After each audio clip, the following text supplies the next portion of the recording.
The following is an exclusive presentation of News Radio KMAN, your home for K-State athletics. It's game time. This is The Game on News Radio KMAN.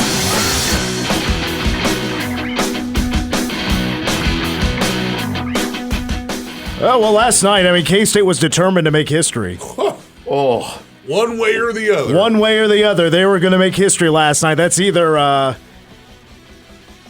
have the most, wins in overtime in a season in NCAA history, or they were going to give up the biggest comeback in program history. I believe it was going to be the biggest comeback in program history. Allowed, that is. Yeah, allowed. And that's because K-State was up 25 points with 13 minutes and 4 seconds to go. They blow the lead, and I do want to give West Virginia credit for that.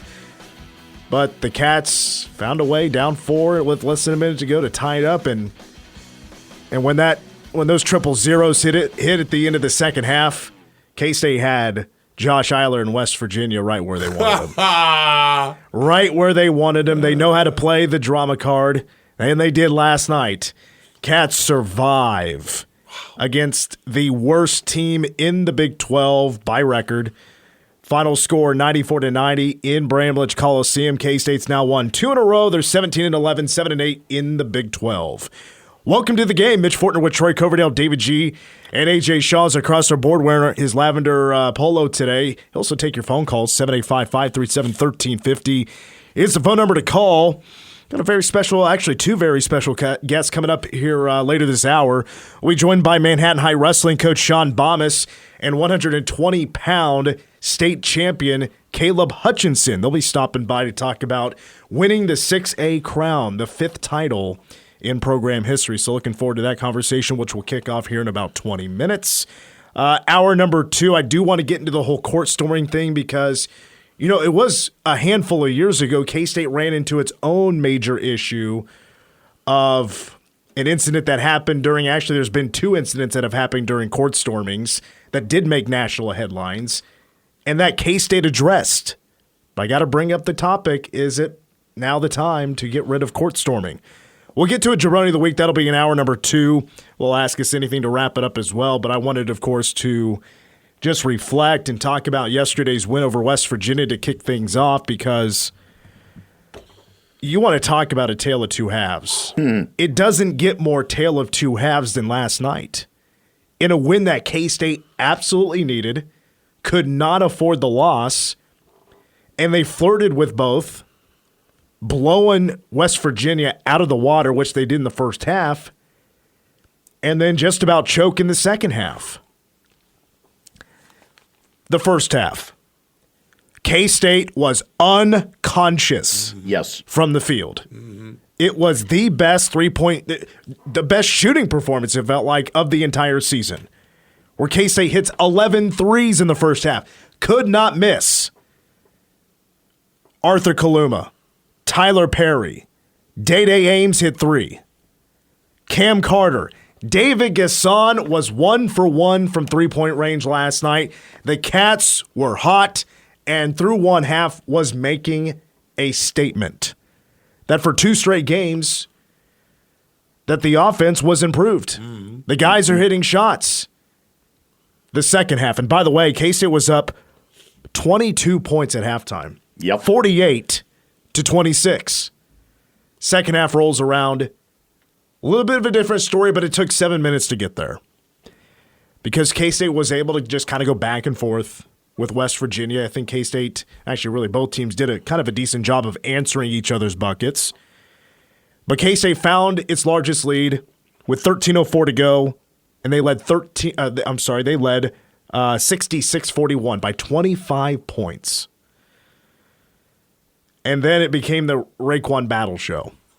And we saw last night why this coaching staff recruited Raekwon Battle. After seeing him play in the NCAA tournament, after seeing his body of work, what he did last night was actually quite incredible to watch. We saw the talent of Raekwon Battle, West Virginia guard, really excel last night. He was 6 of 9 from 3. he was a guy that was in single digits in the first half. And Raekwon Battle finished with 28 points, 1 point shy of Tyler Perry's 29. He was unconscious in the second half. Kirk Kriisa, who's not as good of a shooter, because Battle, I think it's now 4 of the last 5 games, he has scored 21 or more points. This is the scouting report on the guy. He can make some tough shots, and he made some tough shots in the second half. He's showing why he started his collegiate career at Washington, why they were big on him, only to not have it pan out, and so he went to Montana State, now winds up at West Virginia. And Kirk Kriisa, he's a transfer from Arizona. The kid's got a mouth on him, a little bit of an attitude. Got to clapping into Tyler Perry's face a little bit, but I will say, I thought Kriisa, with his trash talking and the clapping, he kind of backed it up. Because I think K-State was still up 15 points when he clapped in Tyler Perry's face, and they completed the comeback. They took a 4-point lead, and Kirk Kriisa finished with 25 points. And then Pat Sumnick off the bench had 10, but he did most of his damage in the first half. It was really the Kirk Kriisa-Raekwon battle.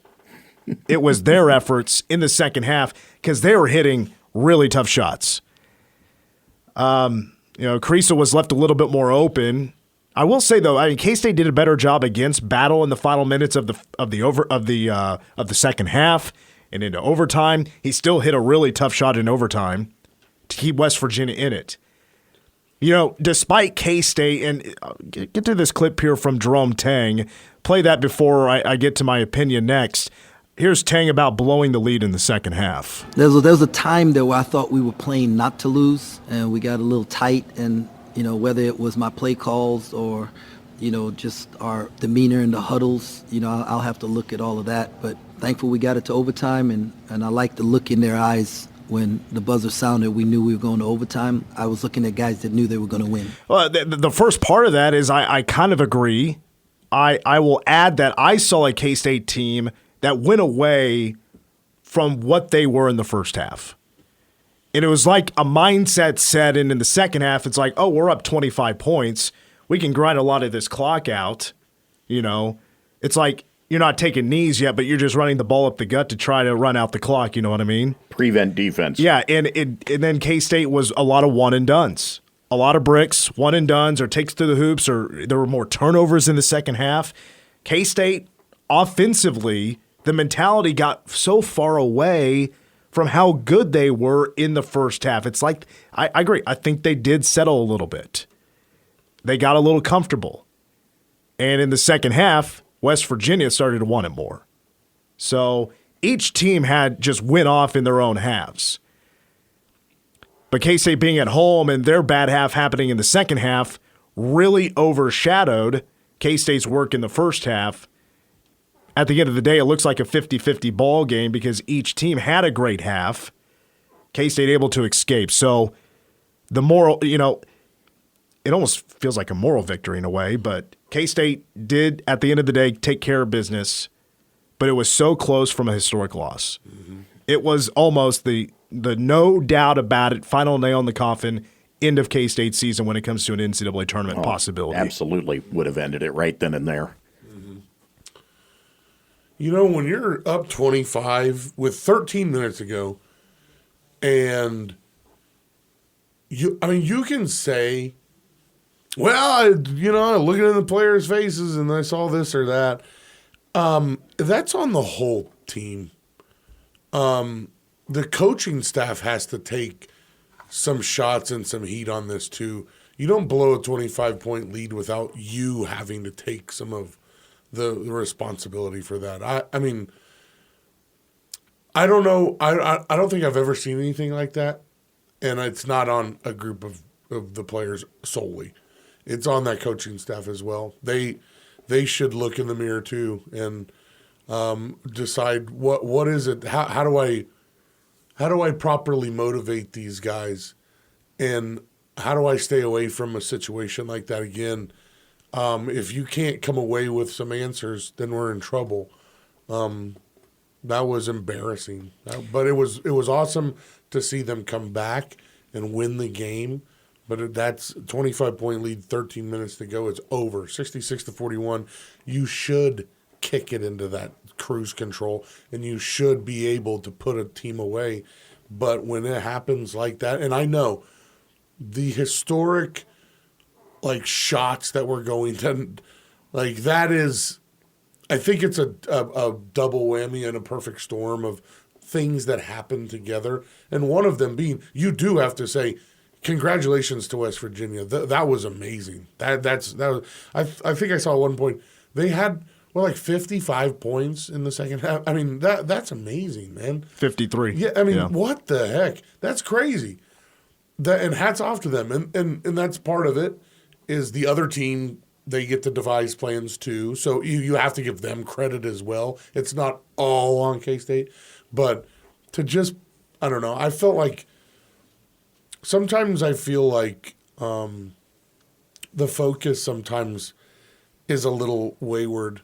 I thought the comment about the students too, I thought that was – I think just focus on what's at the task at hand and don't focus on who's there. I think that's weird. You just referenced it. Jerome Tang in both the radio post-game interview with White and Stan and then in the press conference, once again, a challenge to the students, wanting the students to show up because the last few games – it's been a pretty poor turnout from the students. Thankful for our students who showed up. Got to have a talk with professors who have exams on game nights and see if we can do something about that. But I just want to put a challenge out to our students. They text me, they hit me on Instagram, ask me to repost things, to come by their sororities and fraternities and have dinner and speak, and we show up. We do that. And when we have a home game, I need them to show up.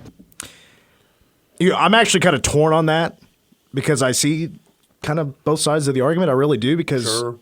Jerome Tang and this staff does stuff that nobody else around the country does. Sure. And they go all out for the student body to go to their events and show up to this or that and gave out his cell phone number.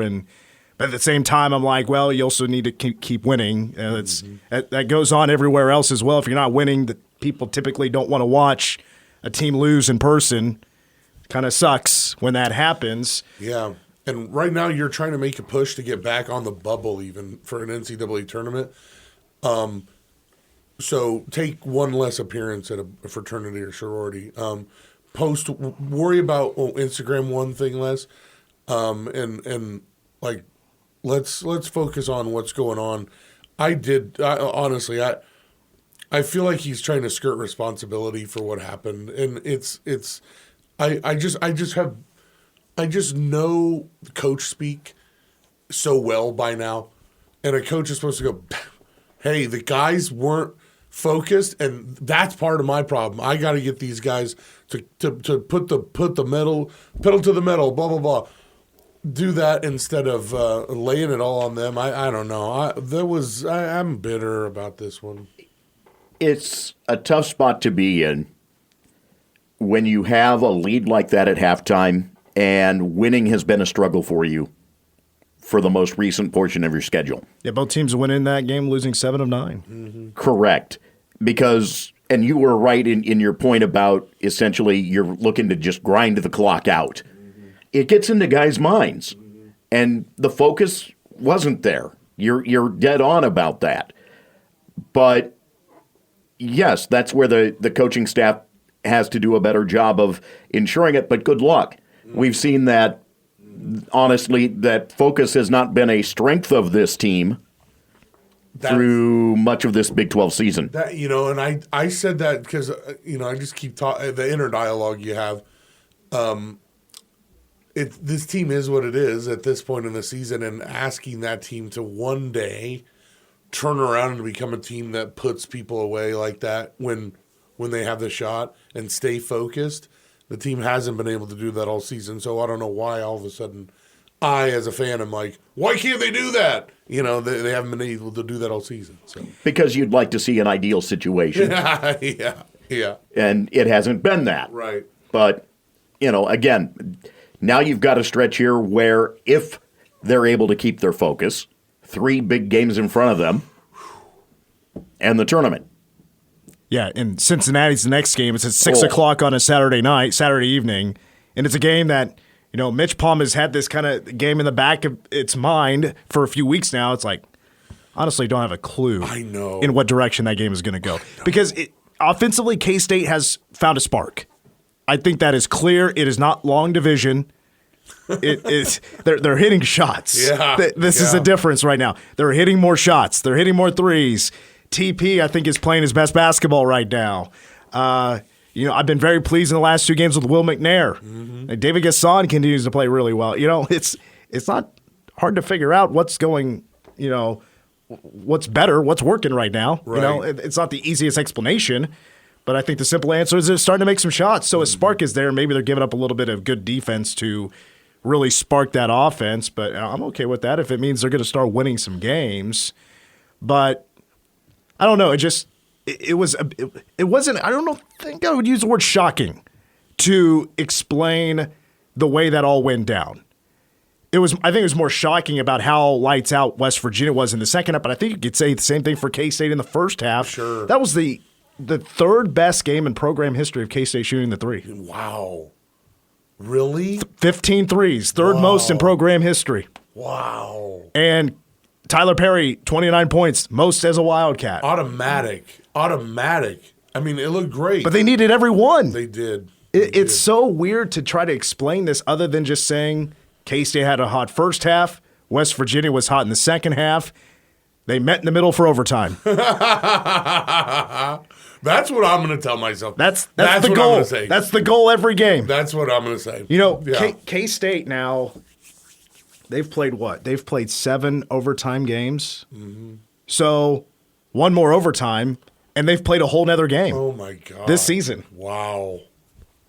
I didn't even think about it like that. If they go 1 more, that's an entire game. And you know what's going to happen. It will. It's got to happen. It has to. That's how they win games. They get overtime. That is the script for this team. At least it's a formula. At least we know, all right, overtime it is. Get it done there. Extra 5 minutes. We're in better shape. Maybe the line isn't he's in shape, he's in better shape.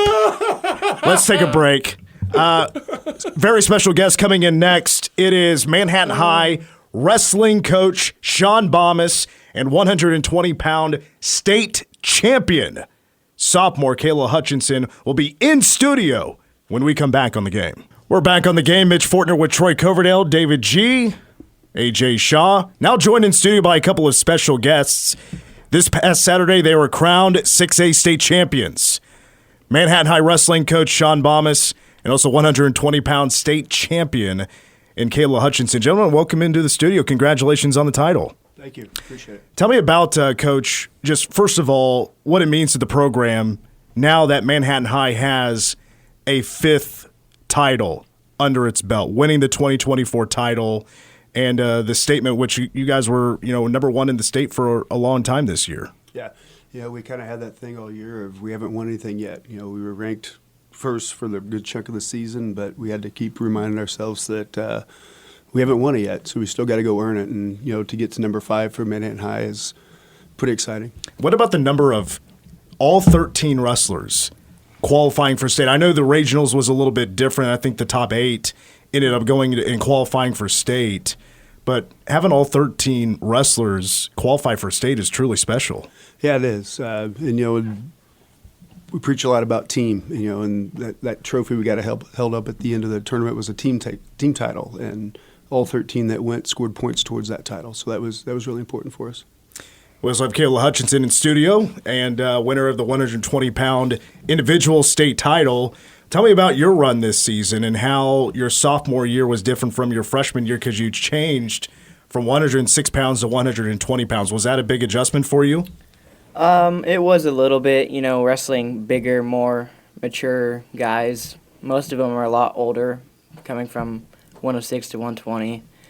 I wrestled a lot of the same guys, but also different, older opponents that I hadn't seen earlier in 106. Now, how did you have to change anything with the diet because of making sure you weigh in at the proper weight? Did anything change in that area? No, I was kind of the same, little over the weight, so got to manage a little bit for 106 and 120. Just really the same thing, just heavier weight. Now, of course, Coach, Ezekiel Witt also won a state championship at 113, but what can you say about Caleb Hutchinson, who's now won back-to-back state championships for your program? Yeah, I've been doing this for almost 19 years now, coaching high school, and Caleb is probably one of the most humble athletes I've ever had the privilege to work with. Last year, after winning as a freshman, had about the same facial expression. This year, it's back to work. It's just a kid he is. One of the things you mentioned, Caleb, was the fact that you wrestled some of the same guys. And this is a theme when you get to this late in the season, the fact that you really are seeing a lot of the wrestlers that you have already seen through the course of the season. Regionals, you wind up having Washburn Rule right there as well as Mill Valley. And you wind up with so many of the same faces. How much juice does that add to each match as you go through? It's tough to beat the same kid multiple times. Landon Dobson this weekend, between this weekend and last weekend, wrestled the same kid from Millville 3 times. Mm-hmm. And it's tough you kind of learn each other's style and their technique, and it's tough to beat a good kid multiple times in a row. And we found that out on the bad side and the good side this weekend. So this year is a 3-day run in state, both girls and boys at the same tournament, same 3 days, and your girls also, 7 of your 10 ended up making it to state. Were you a fan of the 3-day tournament? Them together, 3 days, it's a little bit longer than your typical tournament. Yeah, it was definitely different. The girls' side, they ran all 8 mats. So you're, as a coach, you're constantly running back and forth, especially on the boys' side, having 13 participants all in one round. Us coaches were scrambling to make sure we were at everybody's mats. But it was nice in a way that you're kind of in and out. You're not sitting around the bleachers all day long. So I think they're going to look at making a few tweaks to it next year to kind of speed up the Saturday part. But overall, I think I enjoyed that 3-day. So you win the state title by 10 points. Comes down to day 3. At what point did you learn that you are state champions? At what area of the state tournament did you actually be able to cross the threshold and win the title? Where did it all take place? So before the finals, we're kind of looking at track, looking at all those numbers, and we're starting to do the math. How's it got to work out? And Zeke goes out and wins it, gets a bonus. Caleb goes out and wins his, puts us ahead by 30 points. We think, okay, Mill Valley has 5 kids left. They have to pin out to tie us. Their first kid up was 132 pounds, and he won by decision. So at that point, we knew after the 132-pound match that we were coming away with it. All right, so Caleb, tell me about the championship match. You won by a 4-3 decision. Were you nervous heading into the match? And in your words, what did it take to win the title? Coming off of regionals, he had beat me 8-2. So came in this week and looked at the match and analyzed what I needed to work on, and just not really nervous, just needed to go. I knew if I wrestled my match, I could win, could take control, but just letting it fly, really, just not worrying about anything, just a normal match. What's the environment like for you? I haven't been to a state tournament in a little while, and I don't know if they just single out the mats anymore, but I'm sure there was a number of Manhattan fans there. Could you hear the atmosphere around you, or are you just so locked in on your opponent that you kind of blocked out the outside noise? I try to just concentrate on myself and not really worry about any of the pressure from the fans or the big stage. Just, like I said, a normal match. Just go out there and do what you do. How long have you been wrestling? A little over 10 years now. So you would have started when you're 5 or 6? Roughly, yeah. I should ask you about this, Coach, because I think a good example of this is Caden Dabini. I believe he's a freshman this year, right? Yeah. But hadn't been wrestling very long. No. Because this is a sport where, kids, like, for example, brought up with Matt Walter, just talking to him in the hallway, Bubba Wilson, who's right now at Nebraska, was a state champion here at Manhattan. But he started when he was really young, and now look where he's at now. It took a long time to get good, but when he got good, he continued and got really good. Caden Dabini has only been wrestling a couple of years, and his dad, by the way, is Mike Dabini, the soccer coach at K-State, but he also qualified for state. And just watching him wrestle, I could tell, wow, just a couple of years under his belt, he got really good. Is this an easy sport to get into at that age with little experience and compete really well. Is it easy to do? The experience helps, but we found Max Evans Pryor, for example, is another kid just like Caden, a freshman that started when he was a 7th grader. We found if you find those kids that are athletic kids that want to learn the sport and want to put the work in, they can climb up that ladder rather quickly.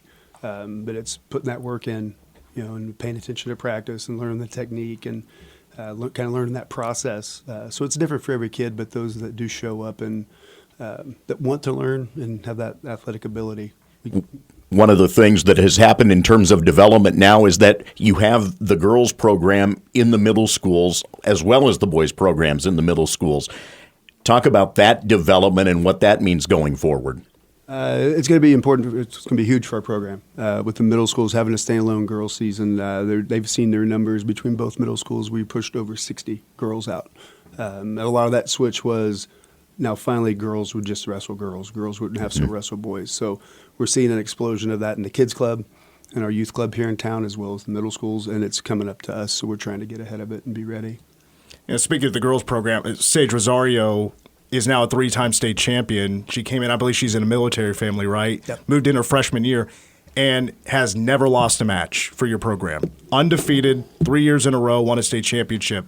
What has just her resume done for your program? Have other high school girls saw that and be like, wow, this is a really cool thing. I'd like to be on her team and wrestle in that program. Has she helped grow your program even though it's young? Yeah, I believe so. I think, especially when she was a freshman, there was a lot of excitement. And we had that very next year, we had a big group of freshmen come out.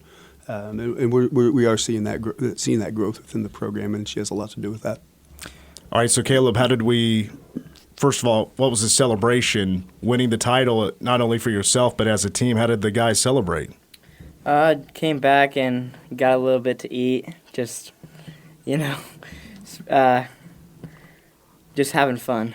Do you have I know you said you don't have any strict diet things you have to do to get ready for your to weigh in, but do you have a favorite cheat meal or anything? Really anything. Anything? No, nothing you don't like. Are you saying there's nothing you don't really like? No.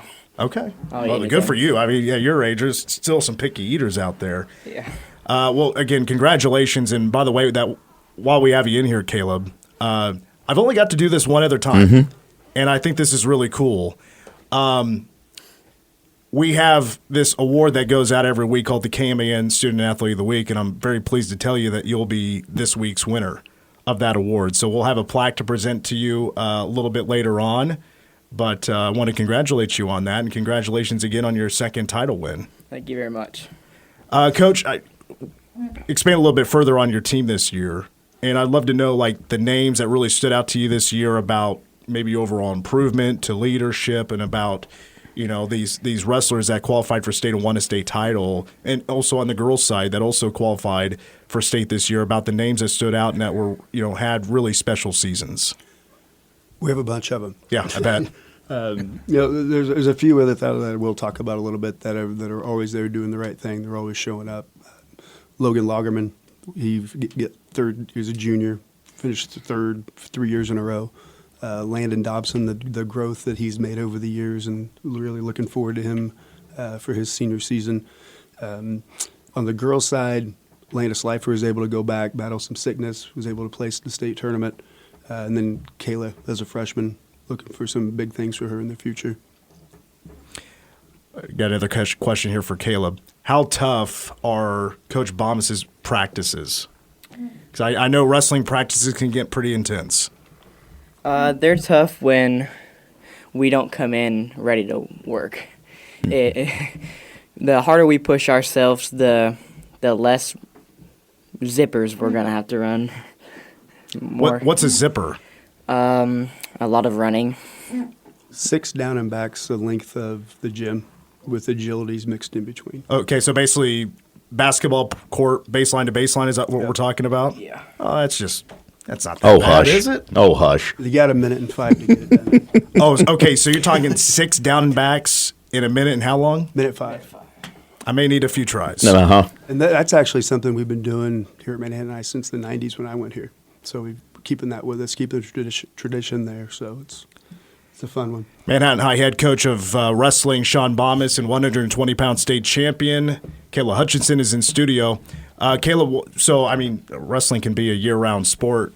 What comes next for the rest of this year, rest of this school year for you? Are you going to do any other sports? You play baseball? No, just wrestling right now. I was guessing by the hat. It looked like a baseball hat. Yeah. Freestyle and Greco season, different style of wrestling, not through the high school, just like through like kids club, you would say. But that, and then postseason folk style nationals coming up here in like 3 weeks, so that'll be a fun tournament to go to. Okay, and is wrestling you want to do collegiately? Yeah. All right. School's looking at you yet? Talking to you? Not sure yet. I'm sure they will be soon. Coach, after this wrestling season's over, what's next for you? I'm sure more wrestling. Is that where we're at too? Or Yeah, helping out with the kids club right now, and then a little bit of downtime. Hopefully, get some outdoor time in there a little bit, and then summer camps, and then get ready for next season. Well, Coach, again, congratulations on the state championship, 2024 champions of 6A. And thank you for stopping by. Thank you for your time. Appreciate it. Thank you. Once again in studio, that is Manhattan High wrestling head coach Shawn Bammes and 120-pound 6A champion Caleb Hutchinson, who's also been named the KMAN Student Athlete of the Week. Let's take a break. More of the game is coming up next. Growing up, I was always told, Mitch, you got to get into wrestling. I was like, well, I watch wrestling every Monday. I'm already in it. But no, like in high school, the wrestling coach asked me to join the team because I was short and stocky. I did not have let's just say my eating habits were a little, they were not contained. Yeah. I did not have the discipline. Right. When I get hungry, I want to, go get a combo meal somewhere. And they're like, no, bitch, you got to run instead. No, you got to do a zipper. Yeah. Listen, there was no way I was ever going to do a zipper in 105. Oh, I tell you what. Do 6 of those in 105? No way. Wrestlers are some of the most disciplined athletes. Yeah, and they're You'll tough. Find. Tough, yeah. That's why I didn't work out in wrestling, because they're tougher than me. I was like, stop. Easy. I had an easy excuse. We didn't offer it. So small school? Yeah. I mean, I went to Clay Center. Clay Center was a pretty big deal in wrestling at the time. It wasn't until my junior year of high school that we added volleyball. Wow. AJ, did you wrestle growing up? I didn't. My dad did, though. And he was pretty good at it, but then he hurt his back, and then he retired from it. Good idea at that point. Did he ever show you any old moves? If he did that, my mom would have gotten really mad at him. Because I was not the biggest kid growing up. Yeah. I didn't wrestle when I was in high school, but I did do a little bit of bowling. And I think you'll all recognize this soundbite. This was 12 years ago today. Yeah. Strike to claim it. A strike to claim it. And he got it! That's number 5. Are you kidding me? That's right. Who do you think you are? I am. One of the greatest sports soundbites of all time for one of the best showboaters in sports history, the PBA's own Pete Weber. Man, that dude. And Who Do You Think You Are? I Am was 12 years ago today. I swear that was 20. It feels like it was 20 years ago. It does. It feels like a very nostalgic, I was a young kid when that happened type of thing. Man. It was only 12 years ago. He's out here just in shades. I always thought that dude's real good because he's playing in shades. Well, there needs to be a 30 for 30 about Pete Weber. Yeah, for sure. Because what an animal that guy is. Ooh. He is in my top 5 of showboaters. He and Desi Sills are up there. I don't know. I have to think about who else I'd put up there, but they're easy. Two in there. And yet he did it in bowling. In terms of selling the product, that was selling the product. Oh my God, was he ratings? Because bowling used to be a really big deal on ABC. Hi, I'm Chris Schenkel, and welcome to Bowling for Pennies. Oh, sorry. I mean, ABC ratings for like decades was through the roof of bowling. Oh, yeah. And it's because of Pete Weber's dad. Because I can't remember his first name, but he just won a ton of titles. And then Pete Weber takes over. and he's crotch chopping and yelling at the crowd. And he's just this crazy guy in the 90s and 2000s that was ratings until, like, bowling just wasn't as popular anymore. PBA is sold to these other guys, and the guys that bought it was like, Pete, we need you to come back, and you can do whatever you want. Do whatever you want. And ratings came back to bowling. For sure. And it became a big deal again. Just because he was just so out there and so crazy with his antics. Now, the reminder of the K-State tie. I don't know the K-State tie. The K-State tie is a St. Louis guy. The fact that the athletic director who hired Bill Snyder, Steve Miller, left to take a gig with Nike for a bit, later became the PBA commissioner. Oh, no kidding. Whoa. Maybe he's the one that said, hey, Pete, crotch chop all you want. Light the ball on fire if you want to. That'd be really cool. Throw it down the lane. Let's go. We need new viewers. Younger viewers. Why am I imagining Kingpin right now? I mean, Bill Murray's guy in Kingpin, man. The hair remains impeccable. When he pulls his hand off, Woody Harrelson's hand off, and he's like, what is this? And throws it into the stands. I've actually never seen that movie. Really? Oh, Mitch, you. I know. Man, you. Oh, my God. If it's any consolation, I was kind of made to watch that movie about 5 years ago. It's legit. But I have seen the movie Alley Cat Strike. So okay, well, that doesn't do this any better. Listen, did anybody in Kingpin pick up a 7-10 split? Yes, yes, they do, in crazy circumstances as well. You know what I'm saying? Like, it's not just that, but the circumstances surrounding the actual situation are even crazier. Kingpin. What's your best bowling score? Dude, I never finished a bowling game or a frame in my life. We just bowl, have fun, hope I don't hurt myself, and drink some beers. I never, I don't know, 74. I got a 222 once. It's Whoa. the first and only time I've ever been above like 160. Wow. It's because I hit 6 strikes in a row. Wow. And then people started watching. And I folded. It was too much pressure. I was getting so lucky, though, because I'm not one to put a curve on. I just happened to be, technique was just down for half a game. Yeah. I hate bowling because I always end up hurting my elbow. And then I'm like, God, I'm out of shape. Bowling, I hurt my elbow. Usually your hand and your palm will start cramping. Mine a little bit. Well, you're not used to it. And I've never been good at spinning. I don't have big hands. I don't even try. So I can't spin the ball. All right, let's take a break. We'll finish up the hour with a call you got to hear because there was a team last night. As a matter of fact, it was the last winless team in college basketball. Won a game last night. The call from that game, I don't even know how to explain it. It's just It's wild. It's coming up next. All right, there are no more winless teams in men's Division I college basketball with Mississippi Valley State beating Prairie View A&M 57-51. Mississippi Valley State is now 1-27 on the season. Here was the end of the game. This is the TV call from the end of the game last night. And Andre, that's game! And that will be game! And that will be game! And that's now built that first win! First ball, we're throwing the court! We're throwing the court! We're throwing the court! Oh my God! Oh my God!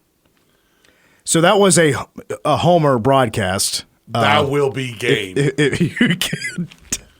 I mean, here's the deal. If I was calling a K-State game and they just won their first game all season, I don't know if I'd be that. I'd be like, finally.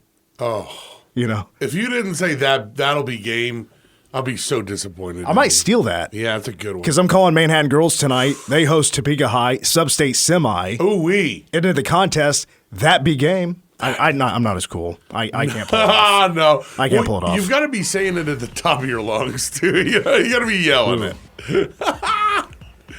That'll be game. But will they storm the court? Speaking of storming the court, I think we may have to bring that up in hour number 2. Plus, we'll get back to the Cats. I'm liking what I'm seeing from the offense lately. Tyler Perry is playing strong basketball right now. That's also coming up, plus Jabroni of the Week. Ask Us Anything, hour 2 of the game, and your local news. Coming up next, stick around. You're listening to the game on News Radio KMAN.